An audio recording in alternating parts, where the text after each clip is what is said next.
Scarborough man creeper. What's the worst place in Toronto? Scarborough, literally Scarborough. What you used to tell me? Stay away for the Scarborough girl, them, you know? The back door, you land. Well, Toronto police are investigating a shooting in Scarborough that left 3 people seriously injured. Toronto police continue the hunt for as many as half a dozen suspects in a brazen daylight shooting in Scarborough. Police also announced arrests in connection to another mass shooting that took place at a Scarborough pub back in March.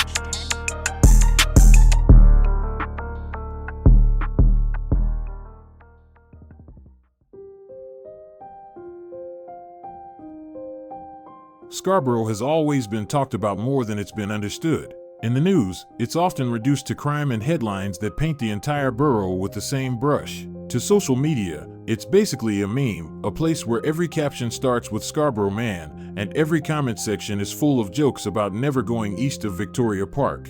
This video is about tracing where that narrative came from and how it grew. By looking at Scarborough's gang culture and the moments that shaped public perception, we're breaking down why the media came to see Scarborough the way it does, and how those stories grew into a reputation that still follows the borough till this day.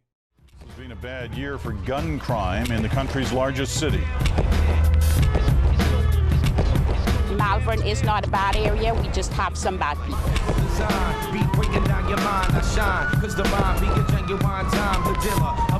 In the language of the urban analyst, this is a troubled community. Its name is Malvern. It keeps ending up in the news in stories about violent crime. Long before the headlines, Scarborough was already divided by invisible lines. Tension started in school hallways, apartment stairwells, and on crowded bus rides home. By the early 2000s, those unspoken borders were firmly in place, and certain neighborhoods had begun to carry reputations that never faded. At the center of that early era was a name that would echo for decades: Malvern. Built in the mid to late 1970s in the northeast end of the borough, Malvern was designed around opportunity, but as the population grew, government funding and services didn't keep pace. Poverty became concentrated, and by 2005, Malvern was officially designated one of Toronto's priority neighborhoods. By then, Malvern's name was already traveling. Going back to the mid-1990s, groups of local youth, many of them with Jamaican, Trinidadian, Tamil, and Guyanese roots, had begun forming crews tied to specific blocks and streets like Impringham, Crow Trail, and Wixon Trail. What started as unorganized groups hanging out gradually evolved into something more structured. By the late 90s, members of what became known as the Malvern Crew were heavily involved in drug dealing and break-in-enters. But over time, news headlines increasingly tied the area to gun violence, but what really set Malvern apart wasn't just crime, it was longevity. While gangs in other parts of the city faded or broke apart, Malvern's identity survived. When older members went to jail or disappeared from the streets, younger ones stepped into the space they left behind. By the mid-2010s, a new generation had taken over the block, including movements like 44, which also doubled as a rap collective tied to artists such as Sav, Dash, and KS Bands. This generation didn't just inherit the Malvern name, they inherited the beef. Often referred to as the Orton Park Bloods, this rival set sat close enough to Malvern that people crossed paths constantly, and friction built through individual disputes and overlapping friend groups. The ongoing tension between the 44 movement and Orton Park carried real consequences, costing multiple lives over the years. One of the most well-known cases was the murder of Orton Park-based rapper Dope Boy DQ, whose death was later tied in court to LB, an individual identified by police as being affiliated with the 44 movement. But Malvern's most intense and infamous rivalry would eventually be with the Galloway Boys, a street crew rooted in the apartment buildings along Galloway near Kingston Road that would later become known citywide. Make no mistake, gangs rule the territory, and the so-called Galloway Boys have owned these parts for a long time. The roots of the Galloway Boys stretch back well before the violence of the early 2000s. The group began forming in the 1980s, largely among Jamaican immigrant families living in the public housing complexes along Galloway Road. At the time, Scarborough, like many parts of Toronto, was seeing the early rise of street gangs tied to economic hardship and the spread of crack cocaine. CBS News reporter Victoria Carderi has the latest dramatic evidence tonight that crack use is spreading wider, far from the cities and closer to the children. Former Toronto police officer Ross McLean later recalled that this period marked a turning point for the city, as crack made drug dealing more accessible and profitable in impoverished neighborhoods. Before that, drugs like cocaine and heroin were expensive and controlled by fewer players. Crack changed that overnight. In those years, residents referred to the area simply as G-Way, and people identified themselves as North Side or South Side depending on which side of Kingston Road they lived on. The name Galloway Boys was originally coined by police, but it was eventually adopted by the group itself. This resulted in a violent confrontation between a number of gang members from the Galloway Boys and from the Malvern crew that involved a number of firearms. Over time, the Galloway Boys splintered into multiple subsets, some loosely organized, others more structured, with names like the Get Mad Crew, the Bad Seeds, and later, the Throwbacks. The Throwbacks emerged in 2002, formed by Tyshawn Riley, who had risen to prominence within G-Wave following the killing of Norris Allen on October 10, 2002. Allen, widely regarded as a key figure in the neighborhood, was shot and killed while sitting in his car outside his home. According to later court testimony, Riley believed Allen had been murdered by members of the Malvern crew. In response, Riley organized the Throwbacks as a small, tightly knit assassination squad aimed at exacting revenge. What followed was a brutal escalation. In the weeks after Allen's death, Eric Mutiza, a 23-year-old Malvern-based crack dealer, was gunned down, and the rivalry between Malvern and Galloway intensified into an all-out gang war. The conflict grew even deadlier after a major firearms theft in December 2003, when dozens of rifles, machine guns, and handguns were stolen from a Scarborough gun collector's home while the owner was out of the country. Prosecutors later argued that the influx of those weapons dramatically shifted the balance of power on the streets, allowing Galloway-aligned shooters to operate with unprecedented firepower. Sadly, throughout this gang war, many of the victims weren't even gang members, rather, innocent young men mistakenly targeted after being caught in the wrong place at the wrong time. One of them was Simeon Peter. On the afternoon of January 9, 2004, 19-year-old Simeon Peter was walking his girlfriend to her Scarborough home when a man approached from behind, withdrew a pistol, and emptied the gun's magazine into the man's back. It was a case of mistaken identity. Peter had been misidentified as a Galloway boy by Warren Abbey, a member of the Malvern crew. The case of mistaken identity didn't end there. On March 3, 2004, members of the Galloway Boys carried out a drive-by shooting at a busy Malvern intersection, firing from an SUV into another vehicle. Brenton Charlton, a 31-year-old restaurant manager with no gang ties, was killed, and his passenger Leonard Bell survived despite being shot multiple times. Investigators later determined the attackers had mistakenly believed they were targeting Alton Anthony Reed, a man police had at one point considered a leading member of the Malvern crew. Court records later revealed that by late 2003, Reed had been trying to distance himself from the streets, fearing deportation and discussing plans to step down from the life. During the trial, the Crown star witness, Galloway Boys member Roland Ellis, testified that the killing was a direct result of the gang war sparked by the earlier death of Norris Allen, explaining how revenge and misdirected retaliation fueled a cycle of violence. In response to the growing violence tied to Scarborough crews in the early 2000s, Toronto police launched two major operations known as Project Impact and Project Pathfinder in May 2004. It was the first large-scale gang crackdown, and it was aimed squarely at the heart of the Malvern crew and Galloway Boys. Early one morning, police executed dozens of search warrants across the city, arresting 75 alleged gang members and laying nearly 600 charges and seizing 28 firearms and other evidence tied to ongoing shootings and drug offenses. Although the raids and arrests significantly disrupted the operations of both crews and forced older leaders off the street, by the early 2010s, these rivalries had entered a dangerous phase. The original leaders were aging out, but they still were able to make moves from inside their prison cells. They recruited a younger generation that was more volatile, growing up in an era where social media amplified every slight. Police say this is a new generation of Galloway Boys. The leadership was dismantled in 2004, but now younger members are trying to make a name for themselves. And that's what's terrifying, because they're younger and they're wannabes, which make them more even reckless and brazen than the king of recklessness and brazenness. And he says this new generation doesn't respect the old boundaries. What we are looking at right now is something much more disorganized and much more reckless and much more dangerous. What once might have been handled quietly was now public and permanent, turning online disrespect into real-world consequences. And by the summer of 2012, everything that had been building for years was about to collide. Good morning, this is Breakfast Television. We will have the latest for you on this East End shooting. News of the worst mass shooting in this city's history. Jarring images of panic, fear, and disbelief. Is this empty? July 16th, 2012, a petty beef between rival gangs erupts in a barrage of bullets at a community barbecue on this street. 25 people were hit.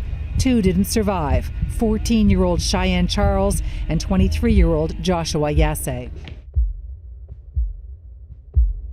A block party was originally organized for July 15, 2012, at the Danzig Street housing complex by a resident as an afternoon barbecue for children in the community. In the days leading up to the event, however, the gathering took on a very different life online.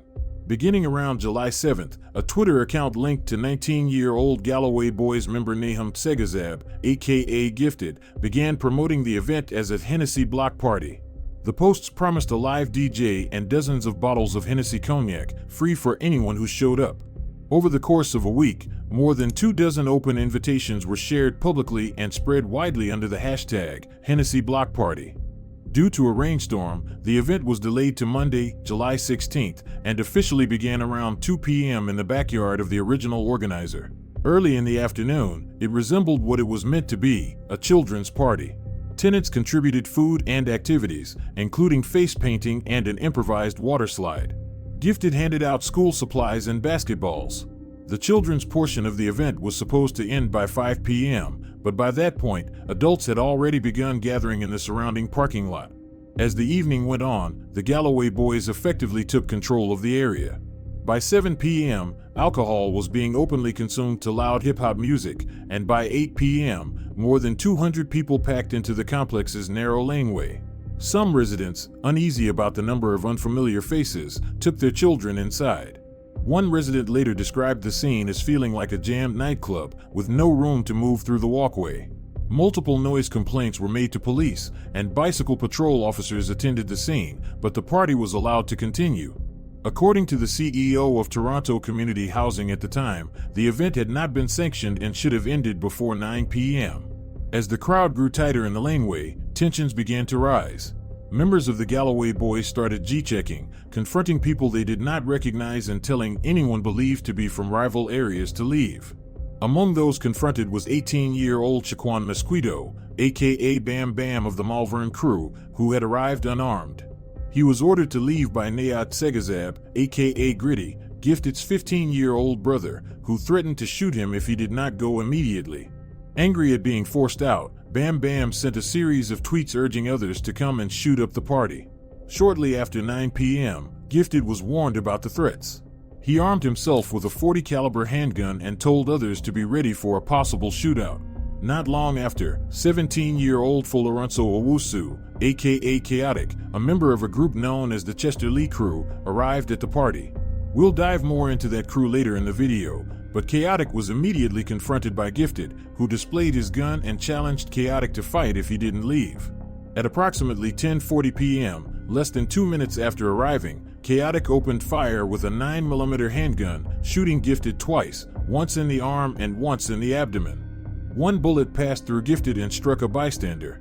As Gifted fell to the ground near 207 Danzig Street, he reached for his weapon and fired 11 rounds back at Chaotic as Chaotic retreated through the crowd, striking him once in the leg.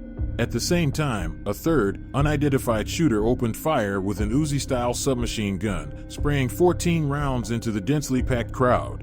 In total, 24 bystanders were shot, 2 fatally, and 3 people were trampled as panic spread through the complex, including a pregnant woman. Now to our breaking news from the East End.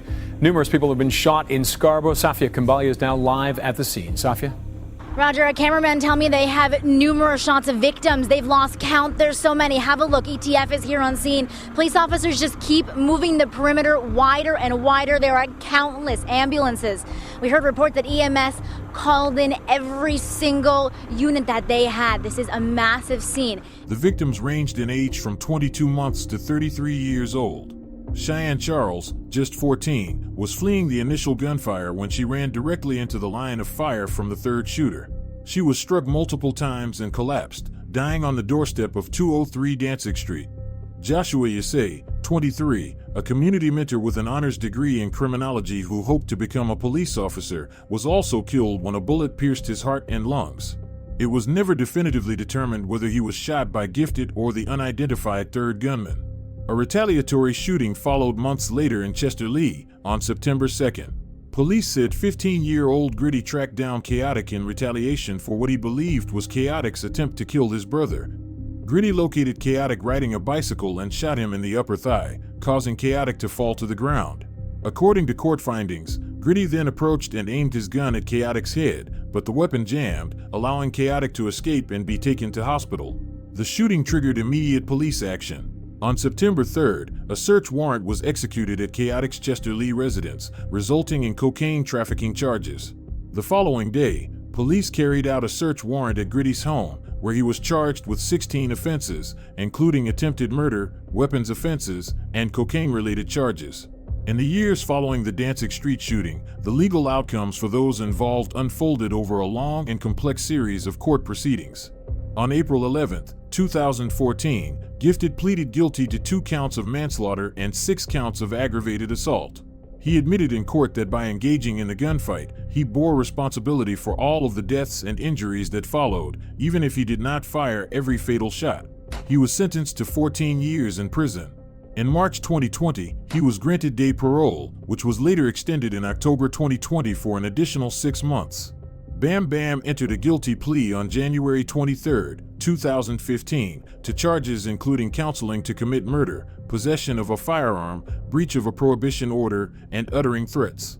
He received a sentence of 9 years in prison, minus time already served. Although investigators found no direct evidence linking Bam Bam to Chaotic, the court determined that Bam Bam's threats to return to the party and shoot it up had significantly escalated tensions and put members of the Galloway boys on edge. In 2015, Gritty pleaded guilty to the attempted murder of Chaotic. Despite being a youth at the time, Gritty was sentenced as an adult to 7 years in prison and was released in January 2018. Chaotic maintained his innocence throughout a 7-week trial, pleading not guilty to charges including 2 counts of second-degree murder, attempted murder, aggravated assault, and reckless discharge of a firearm. Despite this, he was found guilty and on December 7, 2016, was sentenced as an adult to life in prison. 37 people were arrested during pre-dawn raids carried out across the GTA this morning. 23 guns seized. The target, the Chester Lee street gang, who police believe was in the business of dealing fentanyl. Zerata, police say the Chester Lee gang has its roots right here in this Vic Park and Finch neighborhood. However, they allege the gang's activities extended right across the country. 700 police officers from 12 services were involved in the Project Kraken investigation, which targeted an East End street gang known as the Chester Lee gang. My team all stars with some champions. Mascot now run up in your mansion. While Malvern and Galloway dominated headlines, the violence didn't stay confined to those 2 names. Just south of those rival territories sat Chester Lee Boulevard, a pocket of Scarborough that rarely sought attention but was repeatedly pulled into the fallout. The Chester Lee crew is bred here, and they were never a large or flashy operation, and it didn't carry the same reputation as Malvern or Galloway, but its location made neutrality impossible. In the mid-2000s, Chester Lee Boulevard was split down the middle in what residents would later describe as a quiet civil war, up top versus down bottom. The area known as up top centered around the townhouse complexes on Chester Lee Boulevard, and down bottom, referring to the Morecambe Gate complex just an 8-minute walk away. Despite being separated by less than 600 meters, these 2 blocks developed rival identities. Residents say that proximity only intensified tensions, turning everyday disputes into long-running violence that shaped daily life. One of the earliest and most extreme examples came in July 2001, when 20-year-old Benjamin Allen treated the Chester Lee complex as what prosecutors later described as his own turf. Believing he controlled the area, Allen enlisted friends to beat 20-year-old Damian Barnaby and chase him out of the complex. As Barnaby fled south towards the Morecambe Gate complexes, Allen emptied 11 rounds from a Glock 40 caliber handgun recklessly. One bullet struck Barnaby in the back of the head, killing him instantly, while others struck nearby homes. The case terrified the neighborhood so deeply that 3 Chester Lee families entered witness protection and moved out of the city. Allen was eventually convicted and later pleaded guilty to manslaughter, receiving a sentence equivalent to 17 years in prison. By 2005, that atmosphere of fear had become routine. According to a 2005 article published by Dearest Publishing, at least 5 shootings had already occurred on or near Morecambe Gate by mid-year. It began on August 5th, when Melbourne Glendon Whittick was shot in the abdomen while walking to a bus stop on Victoria Park Avenue after attending a barbecue at the Morecambe Gate complex. Police believe the suspects may have targeted him for his gold chain. 1 month later, on October 25th, 2005, a 22-year-old man described as being known to police was shot in the upper torso near the complex just after 11 p.m. Fortunately, he survived. Less than a week later, the neighborhood was shaken again. In the early morning hours of November 2nd, a father of 2 was shot and killed at the front door of his townhouse at 51 Morecambe Gate. Residents identified the victim as Hasley McLean, known locally as Country, who was pronounced dead at the scene after being shot in the face and chest. Witnesses reported seeing 2 men dressed in dark clothing flee north through a nearby plaza and into a townhouse complex at 260 Chester Lee Boulevard. Over the following years, the tension never fully cooled. Neighbors openly described the killing as part of the ongoing up-top versus down-bottom turf war. One woman said she was afraid to open her door, explaining, "You don't know who's going to get it next." Another resident told reporters that gunshots were so common he heard them nearly once a week. Even a former Ontario court judge, Judge Frank Lawform, who remarked that residents of the Chester Lee community could be forgiven for thinking they had woken up in Iraq. Chester Lee's up-top versus down-bottom conflict never received the same level of media attention as later Scarborough rivalries, but for those who lived through it, the damage was lasting. That quiet civil war eventually faded from the headlines, but it never truly ended, it evolved. As the up-top versus down-bottom divide cooled, a new generation stepped in, carrying old tensions into new rivalries beyond Chester Lee itself. In recent years, Chester Lee-aligned crews, including groups known locally as Top Goons and More Real, found themselves in open conflict with rivals from Parma Court. One of the most notable incidents happened on April 15, 2017, when Toronto police issued a Canada-wide warrant for Sick People, a Parma Court-based rapper, in connection with an alleged drive-by shooting that injured Top Goons members Uji and Pangs. The escalation was rapid. Just 2 days later, Samatar Farah, a Chester Lee resident and former George Brown College student, was killed in what police described as a case of mistaken identity. Following 11 coordinated raids, investigators arrested 2 Parma Court gang members in relation to the murder of Samatar. Alexander Fountain, also known as Bang 5, and Taufik Stanley, aka Vanish, were hit with 1 count of first-degree murder and 3 counts of attempted murder. Apart from block beefs, investigators have noted that Chester Lee gangs have begun expanding into something bigger and more organized. In 2019, they made headlines again, this time not in connection to a single shooting, but at the center of a province-wide criminal investigation. This is just one of 23 lethal weapons worth about $85,000 that police seized in a series of pre-dawn raids yesterday. It's about money, and it's the motivation for money. At the end of the day, that's what it's all about. 700 police officers from 12 services were involved in the Project Kraken investigation, which targeted an East End street gang known as the Chester Lee Gang. 73 people are now facing 599 charges.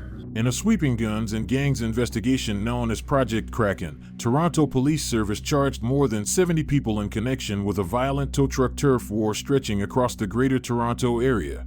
Police said the investigation uncovered firearms and drug trafficking linked to what they described as a younger and more volatile generation of Chester Lee-aligned members and their associates. According to Deputy Chief James Raymer, intelligence tied the network to attempted murders, jewelry store heists, large-scale drug trafficking, and alleged contract killings across Canada. During the raids, officers seized over $350,000 in drugs, $92,000 in cash, and 23 firearms. The investigation also highlighted how modern street crews now overlap with traditional organized crime, especially after Italian mobster Cosimo Commisso was arrested in the project. In more recent years, however, Chester Lee has become known for something very different: music. The block produced a new wave of rappers who helped define Toronto's modern sound, including Pings, Tutu, and 3M French. Their rise shifted attention away from police tape and toward playlists, as local stories were turned into records that traveled far beyond Scarborough. Their breakout song Griselda Blanco became a citywide moment, a track so widely recognized that many people in Toronto call it the city's national anthem. Free the dogs and the demons. Take a trip to the east end. CLE, not Cleveland. For a block once known mainly for being caught in the crossfire, Chester Lee's emergence in music marked a turning point, proving that the same neighborhoods shaped by conflict could also shape the culture of the entire city. Blocks like Malvern, Galloway, and Chester Lee reflect the broader reality of Scarborough, a place constantly reduced to headlines, yet far more complex than the stories told about it. And to understand Scarborough's reputation today, you must understand how places like this lived through the past. This video isn't about glorifying the violence, it's about understanding where the narrative came from and why it still follows the borough till this day.